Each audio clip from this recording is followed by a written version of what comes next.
I think we're about ready to get started. All right, looks like we're live here on YouTube as well as YouTube or Instagram. Hey, welcome back, everybody. Terry Hansen here. Welcome back to my show on episode number 46. Great to be back with you once again. And on behalf of myself and my wonderful co-host, Mr. and Mrs. Potato Head, we greet you warmly from Podunk, Potato Land, Idaho. It's good to be back with you. Today, we got to talk a little bit about why your sales elevator pitch gets rejected so much. And it cracks me up as I'm browsing Instagram and YouTube and Facebook and all the different social media channels. One of the frequent topics that I run into that just is so humorous for me that I laugh at so much is this question here: is cold calling dead? Now, if you're an entrepreneur, or if you're a sales professional or a freelancer and you are working hard to generate more new business for your company and you're working hard to find brand new clients, then of course, one of the things that you're going to proactively do is make some outbound phone calls to target and to introduce yourself to some of your ideal clients. Now, one of the in our media, in our modern technology, where social media and machine learning and AI and all chat bots and all this amazing technology that we should be using, by the way, is so prevalent. One of the common questions is, do we need that old technology? Is email dead? Is our cold calls and phone, is that dead? Is sending things in the mail dead? Does it even make sense to walk into people's offices and introduce yourself? Is that sort of face-to-face interaction, is that dead, for crying out loud? The answer is no. None of those methods or technologies or communication channels, those are not dead. But it's easy to blame the communication channel when we run into failure, when we make these cold calls and when we introduce ourselves, right? And it doesn't work. We get rejected and rejected and rejected with lots of excuses and objections, right? It's easy to blame the channel. It's easy to blame the mechanism, the vehicle, and say, oh, email is dead. That stuff doesn't work. I haven't had any success with it. Or LinkedIn is garbage. Nobody uses that. Or cold calling is dead. It's easy to blame the channel and the vehicle for a crappy message. And that's really what we got to talk about. That really is at the heart and soul why cold calling doesn't work. It's not the phone, it's your message. It's how you cold call that's the problem. So it doesn't really matter if we're talking about email or if we're talking about phone calls or social media messaging or chat bots or trade shows or networking events or introducing yourself face-to-face, or it doesn't matter what the channel is. The problem is the message. So let's talk about why our message, our elevator pitch, how we introduce ourselves, why that oftentimes falls flat and doesn't go anywhere fast. Now, lately, I have been reading the good word of Donald Miller. I've been reading his latest book, Building a Story Brand. And I love his approach to the sales elevator pitch and wrapping it up into a story. One of my favorite all-time authors, Seth Godin, he's a New York Times bestselling author, and I'm a total marketing geek and read his books and his blogs and his YouTube videos all the time. He says this: people do not buy goods and services; they buy relations, stories, and magic. And I love the fact that he uses people buy stories. And ultimately, our sales elevator pitch, the way we introduce ourselves, is a story that we share or tell people. And either people buy into that, they love the story because it's got a good plot, a good character, a good climax, a good villain, all of these kinds of elements that make up a good story. They either like that story or they don't like that story. Our story aligns with their story, and then they're interested, or the stories don't match and they reject us, right? So people buy stories. He also says this, Seth Godin, he says, marketing is and I might add in sales, marketing and sales is no longer about the stuff that you make, but about the stories you tell. Think about how your sales elevator pitch, how you introduce yourself, is more about a story that you're creating rather than just the stuff that you're pitching and selling. Okay, last one. He says, Seth Godin says this: if you can't state your position in 8 words, you don't have a position.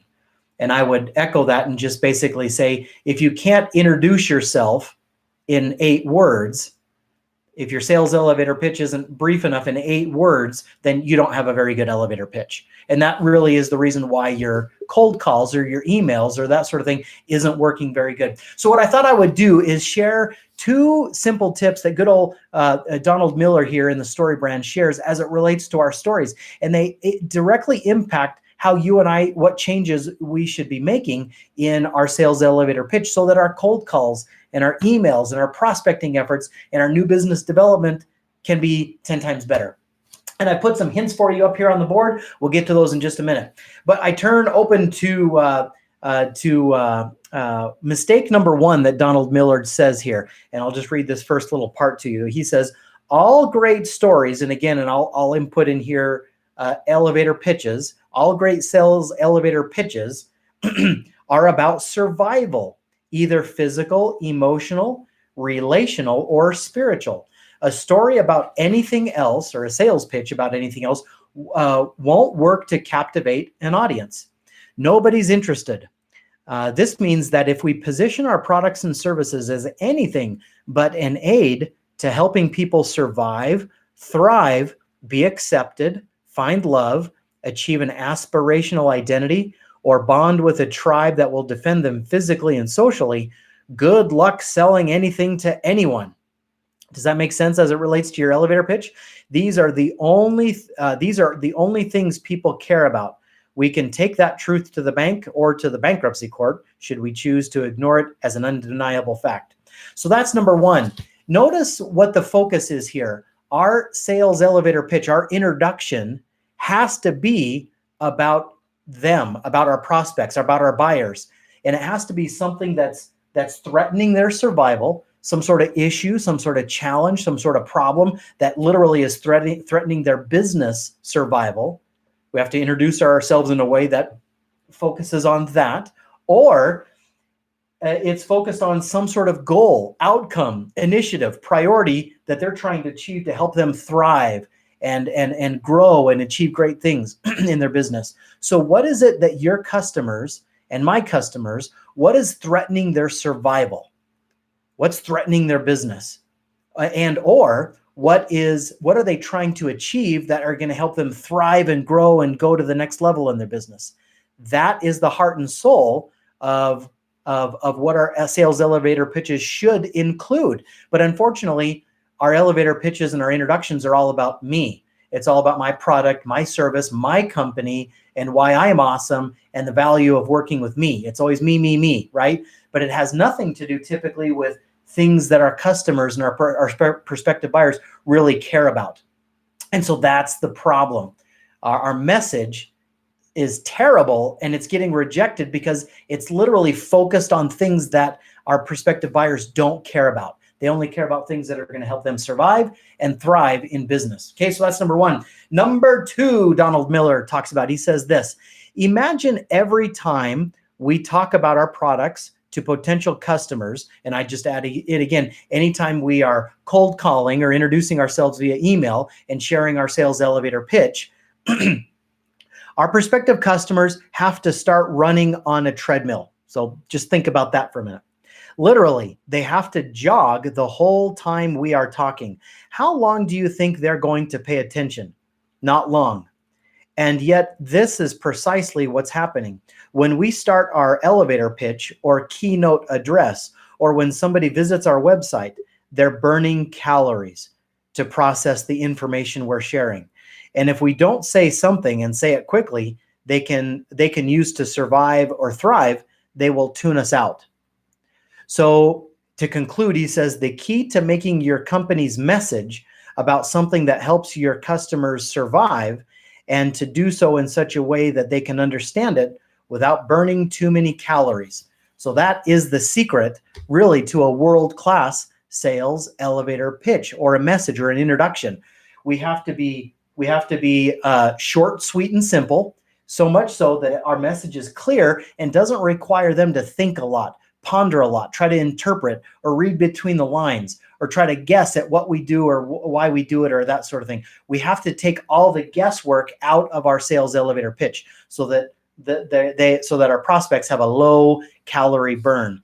And just to reiterate, good old Seth Godin, again, he says, if you can't state your position or your elevator pitch in 8 words, you don't have a position.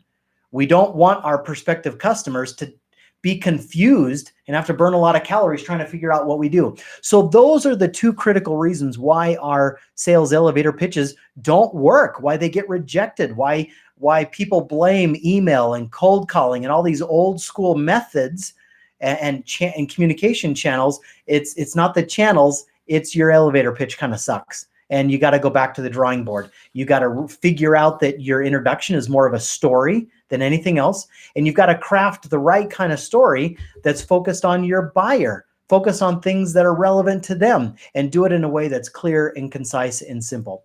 So it's great to be with you. I hope some of this has resonated with you, given you pause, caused you to think about, how are you introducing yourself? What does your website look like? What are your marketing collateral and all your advertising? What does that stuff look like? Is it hard? Is it working? Is it not working? All the methods and resources that you're using to generate new business for your company, if it's not working, it's probably not the Facebook ads. It's probably not the cold calls. It's probably not the billboards. It's probably not the channel itself. It's probably just your crappy message. So you and I go back to the drawing board and take a second look at what our message is and see if we can do a better job at making it focused on things that help them survive and thrive and help them not burn a lot of calories. So hope you've enjoyed our conversation today. It's great being with you. If you've enjoyed this, then let me invite you to click on the link below or in the profile there on Instagram. And join this upcoming sales training workshop coming up this Thursday, where you will have a chance to learn how to boost your sales and how to build a good, solid 6-figure sales income. Even if you're new to selling, or frankly not a very good closer, terrible salesperson, that's okay. You can still grow your sales and build a great income if you'll follow the 3 secrets that I'll be sharing with you there. So be sure to register for that special event coming up. My guest, totally complimentary to you. And until we meet again, on behalf of myself and my co-host, Mr. and Mrs. Potato Head, we look forward to seeing you back once again on the next episode of the Terry Hansen Show. Take good care, guys. We'll see you soon. Bye-bye.